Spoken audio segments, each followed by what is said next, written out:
Now we want to take you to the other side.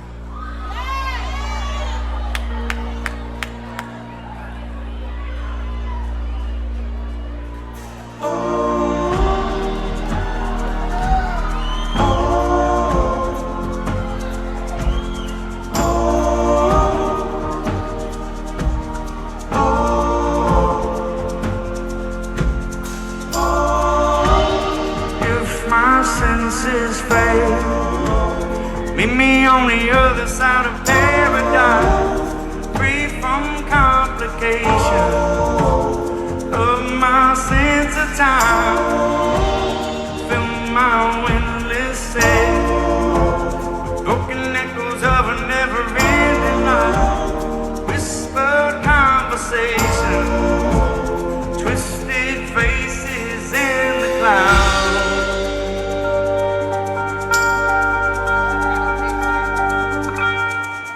I've been hot-winged and hoodwinked and dead on my feet. The sound and the fury remain over me, and all of the footprints that fall in a line for our common ancestors wandering hills in the night. If my senses fail,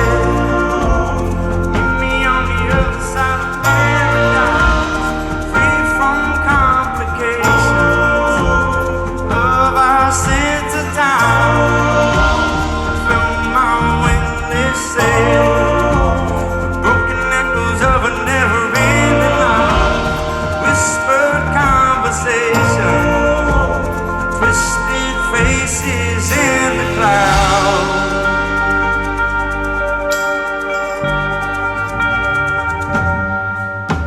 Let unanswered question marks fall where they will. The dark that imprisoned me walk with me still. The seconds that fly by like days of my life.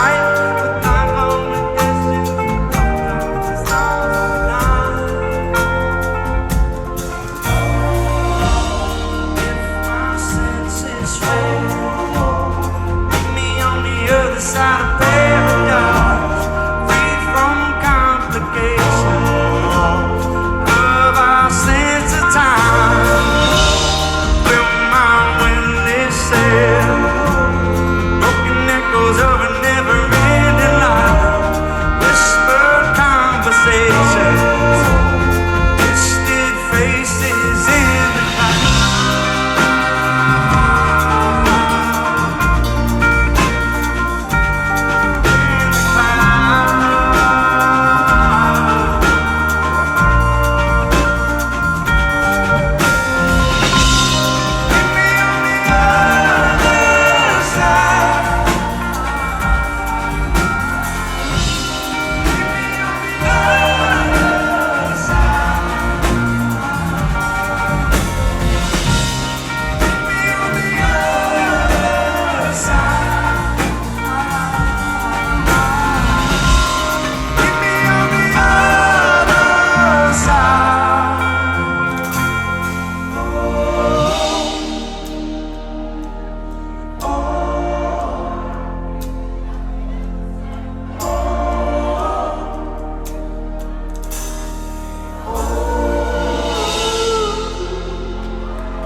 It's your boy Conserviz34, and the next stop on my trip was to go from Evanston, Illinois to Green Bay, Wisconsin to Lambeau Field. Now, this graphic does not show how long it actually took. It says 2 hours, 59 minutes. I ran into some traffic. There was an accident, so it took about 3 hours and 15 minutes. This isn't a very, very interesting drive. You get out of the Chicago suburbs, and there was a lot of traffic there. But once you get to Milwaukee to Green Bay, just beautiful, beautiful drive here. It's, Milwaukee's 2 hours south of Green Bay. And that takes us to a once in a lifetime trip, not only to the awesome town of Green Bay, Wisconsin, but to the historic Lambeau Field. And I did a tour. I did the championship tour, which is a little bit of a higher tier tour than the standard tour. There's a couple different levels of touring. You can check out that on the Packers website for that. But I highly recommend the championship tour. And let's take a look at what I did. So Lambeau Field is just phenomenal. You have to see it for yourself. Full disclosure, there'll be no videos. When you go on this tour, they ask you not to take videos. And I respected that there. I did not want to break any rules. So I just have still images that I was permitted to take in the facility. But this facility is just awesome. It has the classic bleacher style feel of an old college football stadium, with the modern charm of an awesome suite level and stadium seating. There's stadium baseball park type seating at the top of this venue that was added in the last decade. And I love how they keep that classic look of the bleachers. I know some people don't like them, but I like that classic charm of an old college football or old NFL stadium from the early years before the NFL AFL merger, with the modern charm at the suite levels. That's what really impressed me. It reminds me of Fenway Park, my favorite ballpark to go to. I go every year because Fenway was able to create this upper level of modern seating, but keeping the integrity of the classic traditional seating that you see at, Fenway Park and as Lambeau Field. Obviously, it's a little different, but I love that classic charm. And for this tour, the championship tour, what it gives you is you're able to actually go onto the field. You're able to see all of the suite levels. It gives you a little more access than the standard tour, and that's why I would recommend it. There was a higher level of a tour that you could get, but I mean, for this one, just being able to be on that field, see the bluegrass, which has a little bit of a high synthetic grass mixed in, being able to look up. And what impressed me about this, I've been to a lot of classic venues, in indoor arenas and amphitheaters, all this type of stuff across the country. It looks extremely intimidating when you look up from the field at the crowd. Some venues I've been to, it looks a little smaller than it does on TV. But when you're on that field, where I was able to walk out of the tunnel, they played like a fake crowd noise as I walked out, and you look up at the bleachers, it looks intimidating. It looks majestic. And some other cool things about this historic stadium, it's the highest point in the county. We got to go on the roof. I have a picture of me on that roof, where someone took a picture, and you can see the field behind me. That is the highest point in the county. There's water towers, right, that are, up there with the stadium, but there are no buildings higher than Lambeau Field in the entire county that Green Bay is in. Now, on the way to Summerfest in Milwaukee, Wisconsin, I was actually invited to come on Sirius XM radio. And let's hear a little snippet of Concertviz 34 on the radio halfway through this trip to Milwaukee. Right now, who I believe is on tour in the Midwest. What up, Marcus? Yes, it's Marcus, a.k.a. Concertviz 34. Could I have been somewhere in Milwaukee, as they say during Dancing Nancy's? I'm in Wisconsin right now, in between the Deer Creek shows and Alpine Valley shows this weekend. And you've been having a blast, I'm assuming? Oh, absolutely. It's been a great time out here in the Midwest. And I'm excited for Alpine after the amazing shows in your area, in the tri-state area of New York and New Jersey. Did you see any of the East Coast shows, Marcus?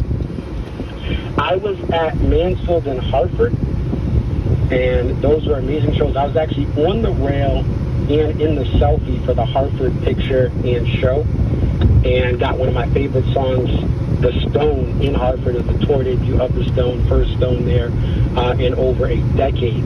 That's awesome. Hartford, so. You gotta love it, man. My fingers are crossed to get The Stone again at SPAC or one of these Friday nights. I mean, the shows that aren't on Friday nights, every time I see a set list that looks blazing, I'm just like, oh man, it's Wednesday. Come on. You gotta save some of this stuff. But he's been doing a great job, and the band has been doing a great job of mixing things up. What are some songs that are jumping out of the speakers to your ears on this tour thus far? So Break Free and Break For It are two songs that are awesome to have back. Break For It only has 17 total plays all time. Break in the Shotgun and Break Free, they're under 50 plays ever. So those songs stick out. And as far as the new songs, it's your boy Conceviz34 getting ready to go to Summerfest. I'm hyped about this because I paid for a Disturbed ticket as any tour, but I'm going to get access to the Revivalist after Disturbed takes the stage around 10 o'clock. And then I may be able to see T.C. Carlson. He's from Living Single. It's a staple in the black community, and I'm actually rewatching it right now. My fiance, but my parents watched it growing up. So I'm pumped because I could possibly see 3 artists, and I would see Anthony Hamilton, but there's so many things going on. But this is dope. I paid for a regular ticket. Today is a throwback day. It was $5 entry before $6. $5. The wait, $7.94 was awesome, easy to get in. Now I'm here at around, was it 6:44? Earlier in the day, there was more traffic when I was getting to my hotel by the riverfront. But I'm pumped for this. I've been wanting to see Disturbed for a while. It goes back to my hockey days, sophomore year of hockey, my first varsity year. The seniors and juniors played Disturbed's first album front to back. One of my friends, Ryan Foley, he was a leader and one of the guys who played Disturbed. He passed away from a car accident in 2006. So this kind of is something that I love regardless, but it reminds me of Ryan. And it means extra special to see them. It's going to bring back those memories of 5 a.m. Ice hockey practice. At 4:30 we had Disturbed on. Before every game, Disturbed was rotated with other albums. So that's why I'm doing this. I love Disturbed, and it has a special message to me with a friend who was gone too soon. So we'll go in and we'll check out what's going on.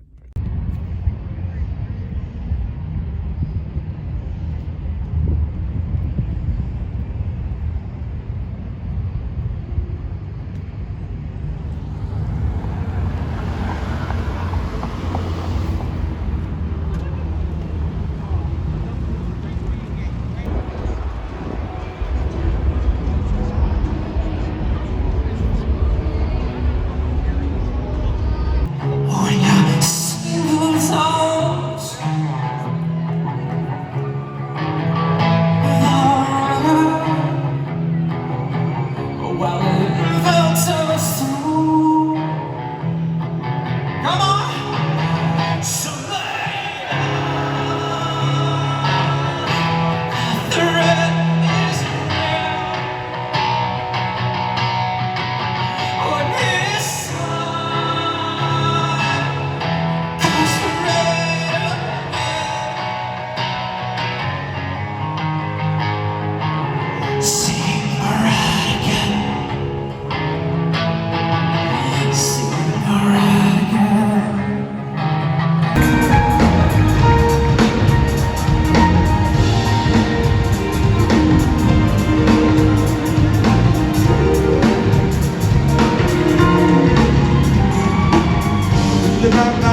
So as you can see, I saw a lot of different acts from various genres in a couple hours time. And if you notice, I was at different stages. They allow you to walk around to the various stages. Now, you only can get into that big amphitheater for if you have a ticket for that specific show, which was the Disturbed, Lamb of God, Chevelle show. But if I didn't have a ticket for that part of the grounds, I would have access to the T.C. Carlsons and to the Revivalists and other acts who were there. And what's cool is you can leave this big amphitheater. They scan your ticket out. I went to see some other acts, scan your ticket back in. Then when Disturbed was over, I went back out to the Revivalists. So it's very cool to be able to transfer in between various theaters. And again, you buy the main event in the big theater, you get everything. If you don't buy that event for $5, it was half off Throwback Thursday. For $5, you could get in and see the Revivalists and T.C. Carlson, some other acts I missed because I was in the main amphitheater. So very cool setup for Summerfest. And after Summerfest, I would head out to Milwaukee's finest baseball facility the next day, which is American Family Field, formerly known as Miller Park.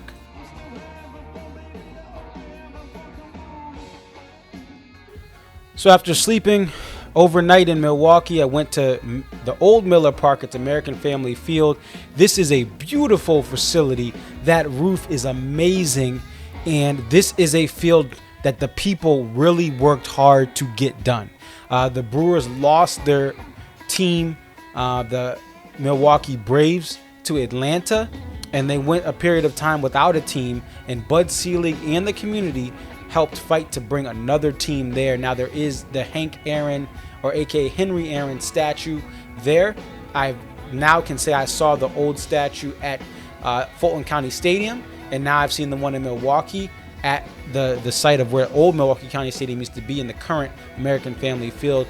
He is just one of the people I looked up to as an African-American legend in sports.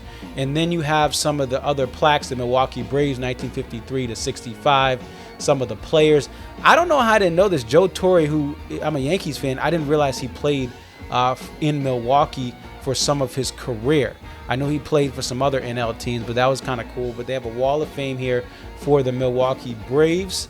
And even though they are gone in Atlanta, they did want to remember those different players. And again, this is just a field that, listening to the tour guides, the people love this ballpark. They do not take having a team in a small market for granted. It was cool to check out the dugout and also the media area. And we also got a little sneak peek into the visitors clubhouse. We could not go into the clubhouse for the home team. They were away. Chicago was coming, I believe, the next day into town, but we weren't at access to that. But it was cool to see this major league clubhouse for the visiting team. And the roof is one of the coolest things, but this field was built well. They've done a lot of upgrading to the clubs and the suites. I was able to see that on part of the tour. Even though this was built a couple decades ago, they really are keeping this up to date. I got to walk on the field, and this is just beautiful. This is a beautiful park. They did this thing right. It is ready for the winter, the summer, the spring, whatever. They're going to have a basketball game here. I believe Wisconsin basketball, men's and women's basketball. They're going to be doing a double header here, and they're going to be playing in the infield. Basketball court will be set up there in the infield. So pretty cool thing. But Miller Park was, aka American Family Field, I still call it Miller Park, was an awesome experience on this road trip that I had. I strongly recommend you go check it out if you're in the Milwaukee area. So that'll do it for episode 3 of this DMB road trip series. Stay tuned for episode 4. We're going to leave Milwaukee and we're going to hit the Alpine. I'll give you my opinions and thoughts on everything I was able to do between Milwaukee and Alpine, and the fun that I had in the lots and at the shows at a classic American amphitheater, one of the most historic ones in the world, Alpine Valley Music Theater.